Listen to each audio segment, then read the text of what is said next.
Student, स्वागत है आप सभी का यूट्यूब चैनल रस्तोगी कोचिंग में। आज के इस वीडियो में क्लास 12 के रसायन विज्ञान अभ्यास 2 में आज हम लोग पढ़ेंगे परासरण दाब क्या होता है और परासरण दाब के कितने नियम होते हैं। आज के इस वीडियो में बताया जाएगा और आप सभी विद्यार्थी इसे अपने कॉपी में जरूर नोट करते चलिएगा, जिससे आपका एक नोट्स भी बनता रहेगा। तो हेडिंग को डालेंगे परासरण दाब। परासरण दाब क्या होते हैं? जब दो भिन्न भिन्न सांद्रता के विलयन को किसी अर्धपारगम्य झिल्ली द्वारा जब अलग करते हैं तो कम सांद्रता वाले जो होते हैं वो अधिक सांद्रता की ओर विलायक के अणु जाने लगते हैं, जिसके द्वारा उस झिल्ली पर एक दाब लगता है और इस दाब को ही क्या कहा जाता है? परासरण दाब कहा जाता है। तो यहां पर जो है इसका जो है उत्तर लिख लीजिए। जब दो भिन्न भिन्न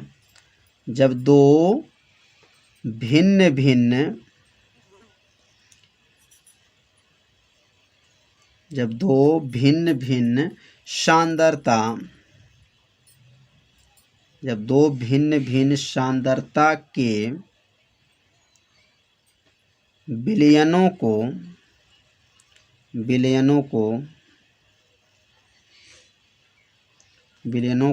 को किसी अर्धपारगम्य झिल्ली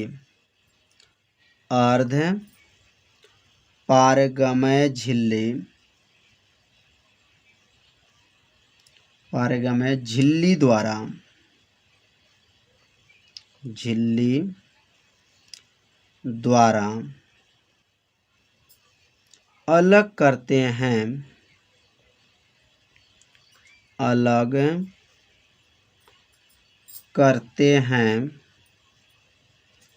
हैं तो कम सांद्रता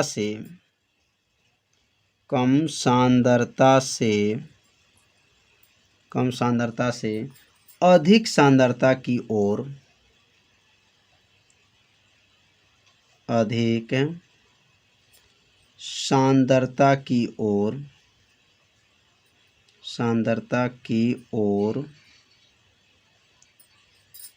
विलायक के अणु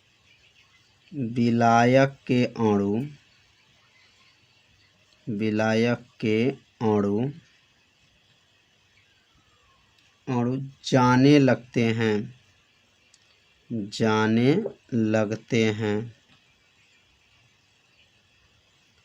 लगते हैं, जिसके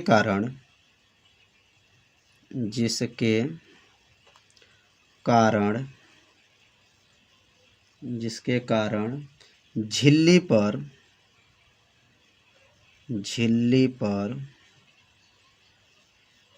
एक दाब लगता है।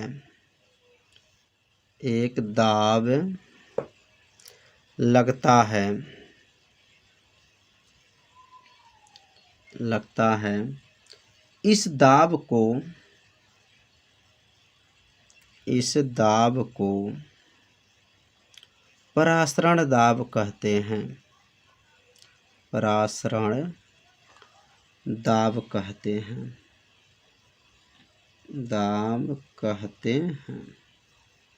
कितना आसान है। जब भिन्न भिन्न सांद्रता मतलब अलग अलग सांद्रता के विलयनों को किसी अर्धपारगम्य झिल्ली द्वारा क्या करते हैं? अलग करते हैं, तो कम सांद्रता वाला जो है अधिक सांद्रता की ओर विलायक के अणु जाने लगते हैं, जिस कारण उस झिल्ली पर एक दाब लगता है। उस दाब को क्या कहा जाता है? परासरण दाब कहा जाता है। इसे P से प्रदर्शित करते हैं। P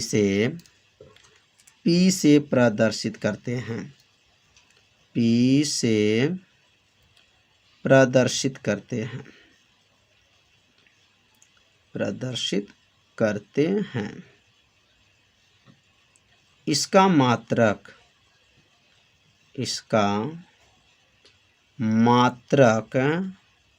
क्या होता है? वायुमंडल होता है।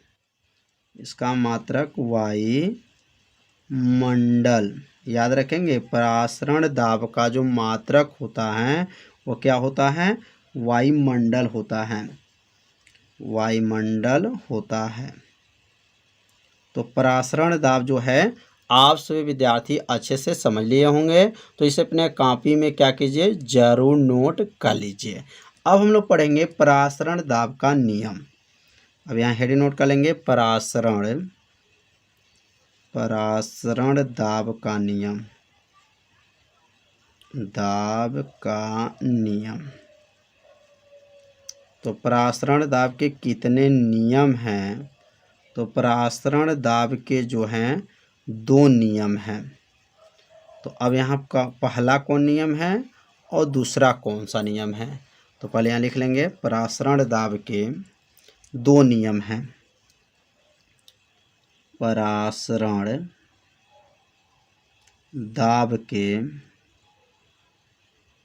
दाब के 2 नियम होते हैं, 2 नियम होते हैं।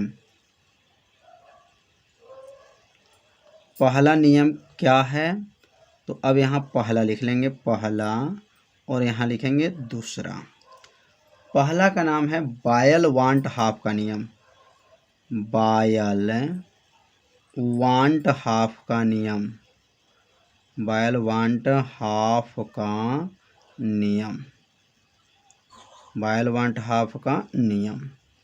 और दूसरा जो नियम होता है वो नियम है चार्ल्स वांट हाफ का नियम, चार्ल्स वांट हाफ का नियम, बायल का नियम, दूसरा जो है चार्ल्स वांट हाफ का नियम। अब हम लोग पढ़ेंगे बायल वांट हाफ का नियम क्या है। मोस्ट आईएमपी है, यह कई सालों के बोर्ड के परीक्षा में आ रहा है, पूछा गया भी है, बायल वांट हाफ का नियम।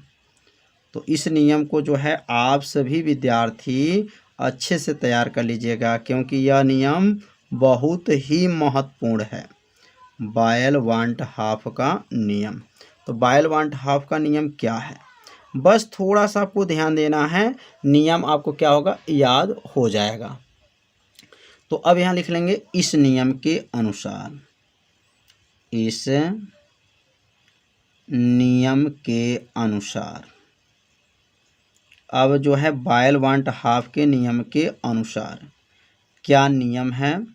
अब यहाँ नियम को जो है ध्यान से सुनेंगे, आपको क्या होगा, याद हो जाएगा।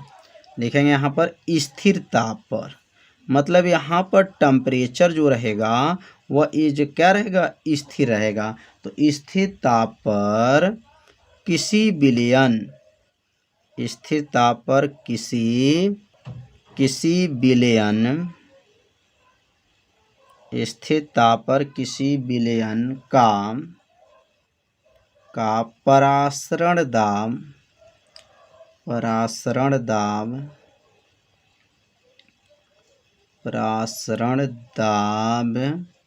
उसकी सांद्रता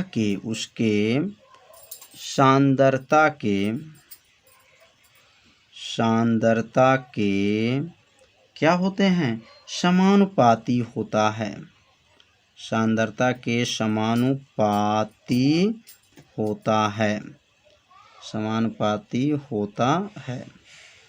कितना आसान है,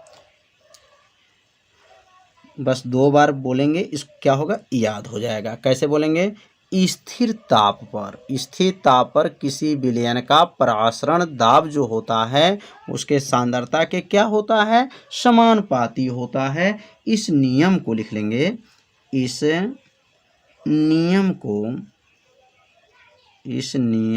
को बायल वांट हाफ का नियम कहते हैं। इस नियम को बायल वांट हाफ का नियम कहते हैं, हाफ का नियम कहते हैं।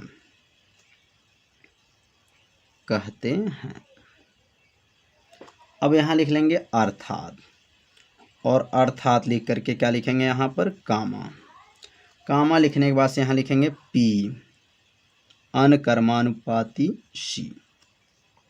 मतलब परासरण दाब जो होते हैं वह क्या होते हैं, यह जो है कि क्या है, तो ये लिखेंगे सांद्रता है, और यह क्या है, परासरण दाब है, और यह क्या है, समानुपाती है। मतलब परासरण दाब सांद्रता के क्या होते हैं, समानुपाती होते हैं। अब यहाँ P बराबर, जब इसको हटाएंगे तो लिखेंगे KC, लिखेंगे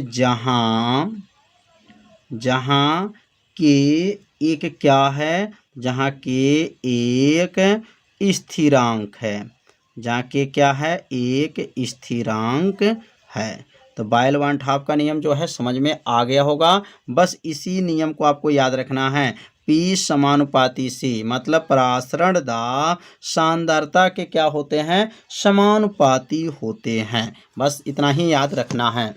तो अब अगला हेडिंग नोट कर लेंगे, चार्ल्स वांट हाफ का नियम। चार्ल्स वांट हाफ का नियम, हाफ का नियम, चार्ल्स वांट हाफ का नियम। अब इसका जो है परिभाषा, नियम कैसे लिखना है, बहुत सरल भाषा में भी बताया जाएगा। तो अब यहाँ लिख लेंगे, इस नियम के अनुसार, इस नियम के अनुसार, अब इस नियम के अनुसार, अब यहाँ पे लिखेंगे स्थिर सांद्रता पर। अब यहाँ पे जो लिखेंगे स्थिर सांद्रता पर, इसके पहले क्या था, स्थिर ताप था। अब यहाँ पे लिखेंगे स्थिर सांद्रता पर, स्थिर सांद्रता पर, सांद्रता पर किसी विलयन, किसी विलयन, किसी विलयन की परासरण दाब, किसी विलयन की परासरण दाब,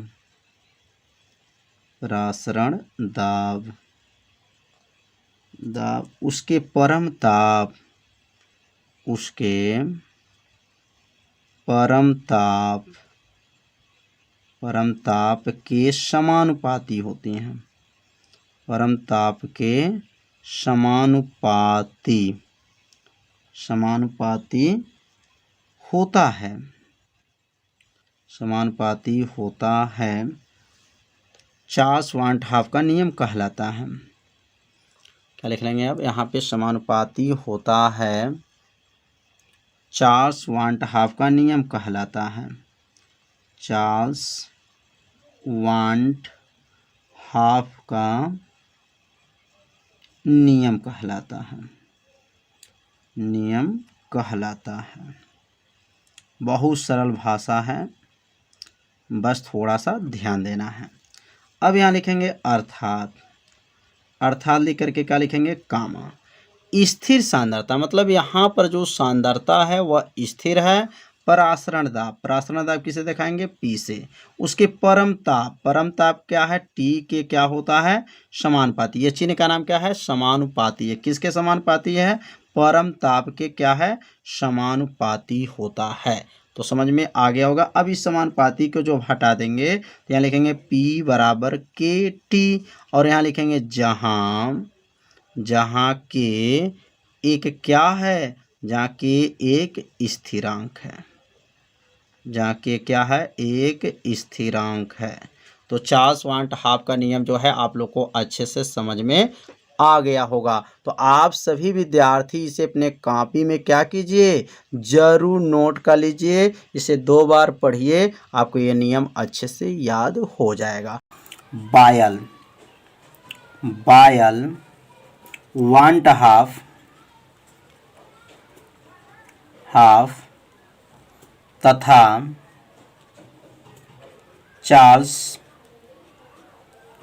वांट हाफ के नियमों को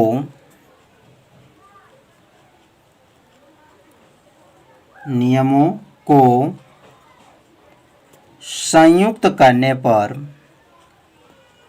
नियमों को क्या करने पर, संयुक्त करने पर जो समीकरण प्राप्त होता है उसे क्या कहते हैं, आदर्श विलयन समीकरण कहते हैं। अर्थात बायल वांट हाफ का जो नियम और चार्ल्स वाल्ट हाफ के नियमों को क्या करेंगे, संयुक्त करने पर जो समीकरण प्राप्त होता है उसे आदर्श विलयन समीकरण कहते हैं। अर्थात यहाँ पे जो बायल का पहला नियम लेंगे और क्या लेंगे, दूसरा नियम लेंगे। तो अर्थात लिख करके, तो बायल का प्रथम नियम क्या था, तो बायल का जो नियम था P अनकर्मानुपाती क्या था, C था। तो समीकरण नंबर क्या बन गया, 1। ये किसका नियम है, तो बायल का नियम है कि परासरण दाब सांद्रता के क्या होता है, समानुपाती होता है। और अगला जो हमारा जो नियम है, जो चार्ल्स का नियम क्या है, तो P समानुपाती T। तो परासरण दाब परम ताप के क्या होता है, समानुपाती होता है। अब बन गया समीकरण नंबर 2। अब यह दोनों समीकरण को संयुक्त करेंगे तो यहाँ नीचे लिख देंगे समीकरण 1। क्या लिखेंगे, समीकरण 1 तथा लिख देंगे समीकरण 1 तथा समीकरण 2 को क्या करेंगे, संयुक्त करने पर तो बायल का जो नियम और चार्ल्स का जो नियम है, दोनों नियमों को क्या करेंगे, अब संयुक्त करेंगे। तो संयुक्त कैसे किया जाता है, बस थोड़ा सा ध्यान दीजिए, समझ में आ जाएगा। तो देखिए कैसे होगा, यह P है और यह P है, तो P यहाँ पे P नीचे क्या कर लेंगे, उतार लेंगे। चिन्ह तो चिन्ह को उतार लेंगे। और यहाँ पे क्या है, तो C है, T है, तो यहाँ लिखेंगे C और यहाँ का लिखेंगे T। बस हो गया संयुक्त। एक बार ध्यान दीजिए, P उतार दीजिए, चिन्ह को उतार दीजिए, यहाँ से C उतार दीजिए, यहाँ से T, तो C T हो गया। अब इसको जब हटाएंगे, इस चिन्ह को जब हटाएंगे, समानुपाती को जब हटाएंगे, तो यहाँ जब समानुपाती हटेगा तो यहाँ लिखेंगे P बराबर R C T। अब R क्या है, तो अब यहाँ पे लिखेंगे जहाँ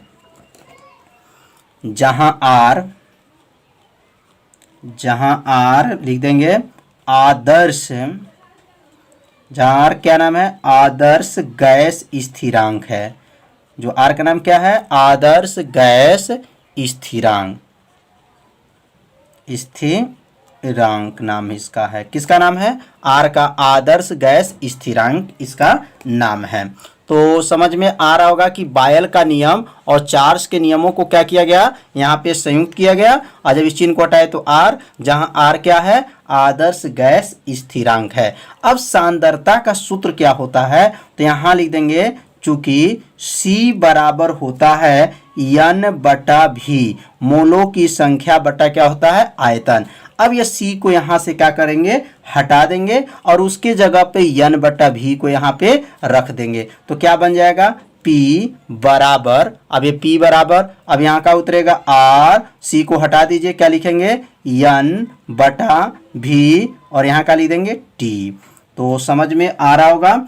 अब जो यहाँ से यह V को इसके पास भेज देंगे, ऐसे यहाँ पे क्या कर लेंगे, गुणा कर लेंगे। तो P का गुणा जब V में करेंगे तो क्या बन जाएगा, PV। तो बन जाएगा यहाँ पर PV बराबर RNT। तो यह जो समीकरण बना, इस समीकरण को क्या कहेंगे, आदर्श विलयन का समीकरण। तो नीचे लिख देंगे यही, अब यहाँ नीचे लिखेंगे यही क्या है, आदर्श, यही आदर्श हो गया विलयन, आदर्श विलयन का समीकरण है। विलयन का क्या है, तो समझ में आ गया होगा कि आदर्श विलयन समीकरण क्या है। तो इसमें दो नियमों को संयुक्त किया गया है, बायल का नियम और चार्ल्स के नियमों के द्वारा जो समीकरण बना है, इस समीकरण को ही क्या कहेंगे, आदर्श विलयन समीकरण। अब इसमें कुछ थोड़ा विशेष के बारे में जानकारी रखेंगे। तो अब यहाँ पे लिखेंगे आदर्श, जो अभी पढ़े हैं विलयन समीकरण, क्या सूत्र था, तो PV बराबर था, PV बराबर RN क्या था, T था। तो पी है RNT। तो आर का नाम क्या बताए हैं? तो आर का नाम है आदर्श गैस स्थिरांक। और एन का नाम क्या है? तो एन का नाम है मोलों की संख्या। और टी का क्या नाम है? परम ताप।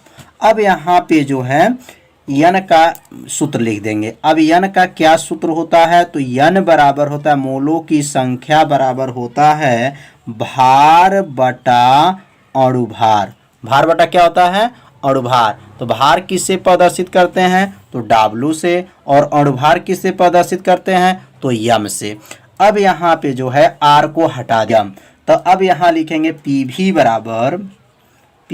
बराबर R उतर जाएगा, यन को हटा देंगे और यन के जब का लिखेंगे W बटा यम इंटू टी। अब यह भी को नीचे भेज सकते हैं, तो P बराबर हो जाएगा RWT बटा और नीचे भी जाएगा तो क्या बनेगा? यम भी। यह किसका सूत्र आ गया? तो यह जो सूत्र बना है परासरण दाब का सूत्र बन गया। किसके किसके संबंध में है? तो यह क्या है? भार है। और यह क्या है? परम ताप। यह अणुभार और आयतन के पदों में यह सूत्र बना है। इस सूत्र के सहायता से न्यूमेरिकल को हल किया जाएगा आगे चल के। तो इस सूत्र को आप लोग याद कर लीजिए। तो R का मान कितना होता है? तो R का मान भी यहाँ नोट कर लीजिए। R बराबर कितना होता है? तो लिखेंगे R बराबर होता है, यहाँ चुकी लिख लीजिएगा, और R का मान होता है 0.0821। और यहाँ लिखेंगे लीटर वायुमंडल। लीटर क्या होता है? वायुमंडल प्रति, क्या होता है? प्रति हो जाएगा। और यहाँ लिखेंगे डिग्री मोल। तो यहाँ पे प्रति इसके बटे के नीचे लिखिएगा डिग्री प्रति क्या होता है? मोल। तो R का मान याद रखेंगे 0.0821 लीटर वायुमंडल प्रति डिग्री मोल होता है। तो इस मान को समझ में आ गया होगा और यह सूत्र को याद रखेंगे किसके लिए? न्यूमेरिकल लगाने के लिए। तो समझ में आया होगा। अब हम लोग पढ़ेंगे वाष्प दाब। अब हम लोग पढ़ेंगे क्या? वाष्प दाब क्या होता है। तो यहाँ अब वाष्प दाब की अब परिभाषा को समझेंगे कि वाष्प दाब क्या है। तो इसका उत्तर है जब किसी विलयन का जो परासरण दाब और वायुमंडलीय दाब आपस में क्या हो जाएं? बराबर हो जाएं। परासरण दाब और वायुमंडलीय दाब आपस में क्या हों? बराबर होते हों, इस दाब को क्या कहेंगे? वाष्प दाब कहते हैं। तो नीचे लिख लेंगे। तो यहाँ लिखेंगे जब किसी विलयन का परासरण दाब उसके वायुमंडलीय दाब के क्या हो? बराबर होता है, तो इस दाब को वाष्प दाब कहते हैं। अर्थात परासरण दाब वायुमंडलीय दाब आपस में क्या हो जाएं? बराबर होता है, तो इस दाब को क्या कहेंगे? वाष्प दाब कहते हैं। तो परिभाषा आप लोग को समझ में आ रहा होगा। परिभाषा को अपने कॉपी में लिखते चलिए, जिससे क्या होगा? आपको याद भी होता रहेगा।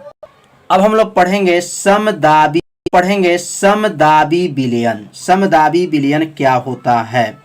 अब यहाँ पे हेडिंग लिखेंगे समदाबी विलयन। समदाबी विलयन की परिभाषा समझेंगे।